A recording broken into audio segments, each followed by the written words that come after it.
Hello friends, मेरे story channel में आप सबका स्वागत है। आज की हमारी कहानी है नई शुरुआत। रीना एक मिडिल क्लास फैमिली से है। रीना घर में सबसे बड़ी है और वह 3 भाई बहन हैं। भाई सबसे छोटा है। रीना पढ़ने में अच्छी थी। घर वाले इतने सक्षम ना होने के बावजूद भी रीना ने कोचिंग लेकर अपनी एमएससी की पढ़ाई जारी रखी। सभी रिश्तेदारों ने रीना को और घर वालों को टोका था कि ज़्यादा पढ़ी लिखी लड़की हो तो हमारी कास्ट में शादी में प्रॉब्लम होती है, इसीलिए लड़की को ज़्यादा मत पढ़ाना। हम मिडिल क्लास फैमिली में ऐसा ही होता है, सब कुछ शादी के लिए ही होता है। हर लड़की की तरह रीना की भी यही ख्वाहिश है कि उसे ऐसा पति मिले जो उसे समझे। समाज और रिश्तेदारों की वजह से अब रीना के घर वाले भी उसकी शादी की जल्दी करने लगे। शादी के लिए कई रिश्ते भी आए, लेकिन शादी के लिए जब कुंडली मिलाई गई, घर वालों को पता चला कि रीना की कुंडली में मांगलिक दोष है, जिसके कारण कहीं भी बात नहीं बन पा रही थी।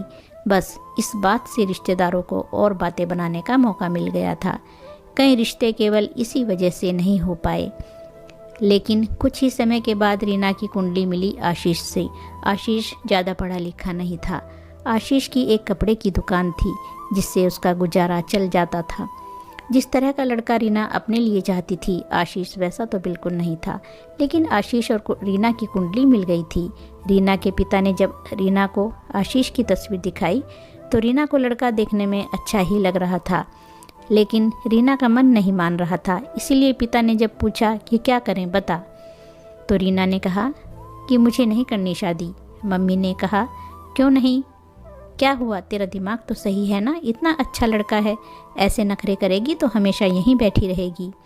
एक तो कुंडली किसी से मिलती नहीं, और जब वह शादी के लिए तैयार है, सब कुछ अच्छा है, तो तुझे नाटक आ रहे हैं। क्या खराबी है लड़के में? माँ ये सब रीना को सुना रही थी, लेकिन रीना के पिता ने बात समझी और कहा ठीक है बेटा, और ढूंढते हैं। जब आशीष के घर वालों की तरफ से फ़ोन आया यह पूछने के लिए कि हम आ जाएं घर और परिवार देखने, तो रीना के घर वालों ने कहा हम आपको बता देंगे। इस बात से वह भी समझ गए थे कि उनकी तरफ से हाँ नहीं है, इसलिए उन्होंने फिर दोबारा फ़ोन भी नहीं किया। उस ना के बाद रीना के लिए फिर से रिश्तों की खोज शुरू हो गई। माँ थोड़ा नाराज़ थी, क्योंकि उन्हें लगता था कि रीना को उस लड़के के लिए मना नहीं करना चाहिए था। करीब 6 महीने तक खोज के बाद भी रीना के लिए कोई रिश्ता नहीं मिला। अब पिता के चेहरे पर भी परेशानी थोड़ी ज़्यादा दिखने लगी थी, और यह बात रीना को साफ दिखाई दे रही थी। कई रिश्ते देखे, लेकिन फिर वही दोष आड़े आ गया था। मम्मी इस दौरान रीना को ताने मार रही थी। आखिर एक दिन रीना की माँ ने यह कहा कि अभी भी हम लोग आशीष से बात करके देखते हैं, शायद तुम दोनों की जोड़ी ही बनना लिखा हो, अगर तू हाँ कहे तो। मम्मी के ताने और पापा की परेशानी को देखते हुए रीना ने इस बार हाँ कह दिया। माँ के कहने पर पिता ने आशीष के पिता को फ़ोन किया। पता चला वह भी अभी तक तलाश में ही थे। कुछ बातें हुई, थोड़े बहाने बनाए गए इतने दिनों तक बात ना करने के लिए, और संडे को मिलना तय हुआ। रीना के घर पर आशीष अपने फैमिली के साथ आया। दोनों परिवार की मजबूरी समझो या नसीब, आखिरकार दोनों की शादी पक्की हो गई।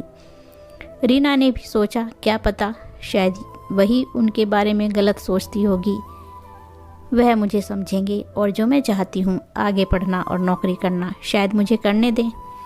दोनों परिवार वालों को जल्दी थी, इसीलिए शादी जल्दी में ही हो गई। लेकिन रीना ने एक बात नोटिस की कि आशीष ने उससे अभी तक कुछ बात भी नहीं की थी। जब देखने आए तब भी नहीं की, और ना ही रिश्ता पक्का होने के बाद, और ना ही फ़ोन पर बातें की। इसलिए अब सीधा उनकी बातें सुहाग रात पर ही होनी तय थी। वह घड़ी भी आ गई। वह थोड़ा बहुत अजीब था कि वह ना सिर्फ पहली बार अपने पति को देखने वाली थी, बल्कि उससे बात भी करने वाली थी। लेकिन उसने सोचा कि इस बात का भी एक अलग ही रोमांच है। रीना ने फेरों के साथ ही आशीष को अपना पति मान लिया था। अब सिर्फ और सिर्फ उसका इंतज़ार कर रही थी। धड़कनें तेज़ थी। जिनको अपना मान लिया है उनकी शक्ल भी अच्छे से नहीं देखी है। फिर आशीष कमरे में आया, दरवाज़ा बंद किया और बिस्तर पर रीना के पास बैठ गया। और सबसे पहली बात जो आशीष ने पूछी वह थी, मुझे पता चला था कि तुम मुझसे शादी ही नहीं करना चाहती थी क्योंकि मैं पढ़ा लिखा नहीं हूँ। उसकी आवाज़ में थोड़ा गुस्सा था। फिर वह बोला, देख अब तुझे इस अनपढ़ के पास ही आना पड़ा ना। रीना को यकीन नहीं हुआ कि वह अपने पति के मुंह से पहली बातें यह सुनेगी। उसने बोला, किसने बोला? आपको ऐसा कुछ नहीं है। ऐसा कुछ होता तो मैं शादी ही नहीं करती। आशीष को और गुस्सा आ गया। अरे चुप कर, वह तो तेरी शादी नहीं हो रही थी, इसीलिए तू मेरे पास आई है। तुझे पता है मैंने क्यों की शादी? तुझे सबक सिखाने के लिए। अब देखना तुझे कैसे मैं एक नौकरानी बनाकर इस घर में रखूँगा। एक पढ़ी लिखी नौकरानी, और सुहागरात तो दूर की बात, मैं तुझे छूने वाला भी नहीं। किसी भी लड़की के लिए पहली रात अपने पति से यह सब सुनना बहुत परेशान करने वाली बात होती है, और रीना को भी इस बात ने बहुत परेशान किया। एक मिनट को उसे लगा कि क्या उसने कोई गलती कर दी शादी करके। उसकी आंखों से आंसू झरने लगे। सारी रात उसने बिना सोए निकाल दी। अगले दिन वह घर के काम में लग गई। सास ससुर का स्वभाव अच्छा ही था। काम करते करते उसके दिमाग में आशीष की कही बात ही चल रही थी। रात में फिर आशीष कमरे में आया। रीना कुछ काम कर रही थी। आशीष फ़ोन पर अपने दोस्त से बात कर रहा था। कह रहा था कि मैं इसका दिमाग ठिकाने लगा दूंगा, और भी ना जाने क्या क्या। रीना का तो शादी और पति के अनुमान पर जैसे पानी ही फिर गया। रीना का जी तो चाहा कि वह अभी घर चली जाए, लेकिन फिर उसे अपने घर वालों की परेशानी का ख्याल आ गया। फिर कुछ देर तक चुप रहने के बाद उसने सोचा, वह जो चाहे करे, उन्हें करने देती हूँ, लेकिन मैं अपना काम करती रहूँगी।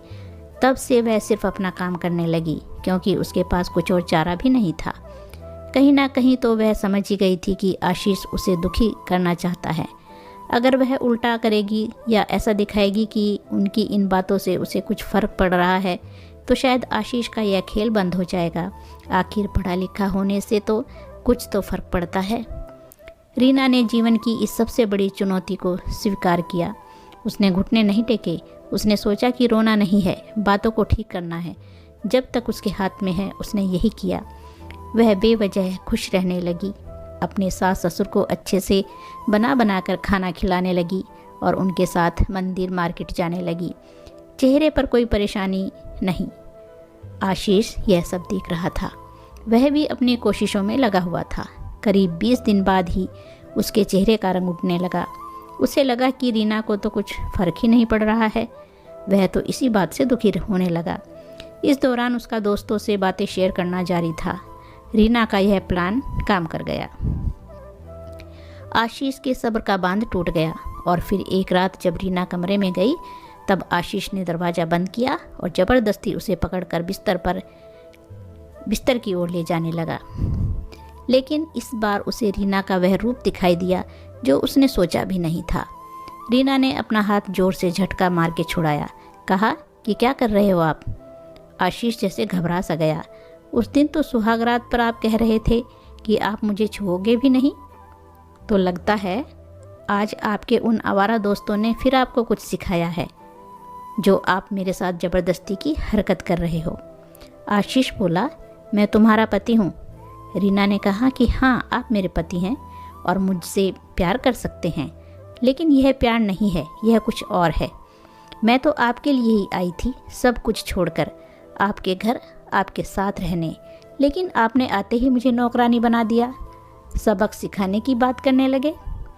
अब आप मुझे तब तक नहीं छू सकते जब तक मैं नहीं चाहती, और जब तक मुझे नहीं लगता कि आप मुझसे सच में प्यार करते हैं। उसी पल रीना ने आशीष की आंखों में बदलाव देख लिया था। उसे पता था कि आशीष का गुस्सा उस गलतफहमी की वजह से है, उस ना की वजह से है, लेकिन अब उस बात से आगे बढ़ना होगा।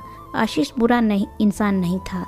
उस रात के बाद वह रीना से नज़रें भी नहीं मिला पा रहा था, चुपचाप रहने लगा था। समय बीतता गया। शादी को 4 महीने हो गए थे। रीना अभी आशीष को परख रही थी, और इस दौरान उसे समझ आ गया था कि आशीष कैसा है। एक ही घर में रहकर अपने ही पति के साथ ऐसे रहना अब उसे भी चुभने लगा। एक रात उसने कह ही दिया, छोड़ो सब पुरानी बातें, चलो ना, एक नई शुरुआत करते हैं। मुझसे जो गलती हुई आप माफ़ कर दो। वह चुप रहा, कुछ नहीं बोला। आखिर रीना ने इतने दिनों तक उसे दूर जो रखा था, रीना ने फिर एक बार बोला, इस बार थोड़ा ज़्यादा प्यार से। अरे छोड़ो, इधर एक बार देख तो लो, जो हुआ सो हुआ। इस बार आशीष पिघला, मुड़ा और रीना की आंखों में देखकर जैसे उसका गुस्सा पता नहीं कहाँ चला गया। वो बोला, तुम मुझे माफ़ कर पाओगी? रीना ने बोला, हाँ मैंने कर दिया। एक दूसरे से बात करने की ही देर थी। उस रात से उनकी नई शुरुआत हुई। दोनों को लगने लगा कि वह एक दूसरे के लिए ही बने हैं। तो दोस्तों, कैसी लगी कहानी? अच्छी लगी है तो लाइक और शेयर ज़रूर कीजिए। धन्यवाद दोस्तों।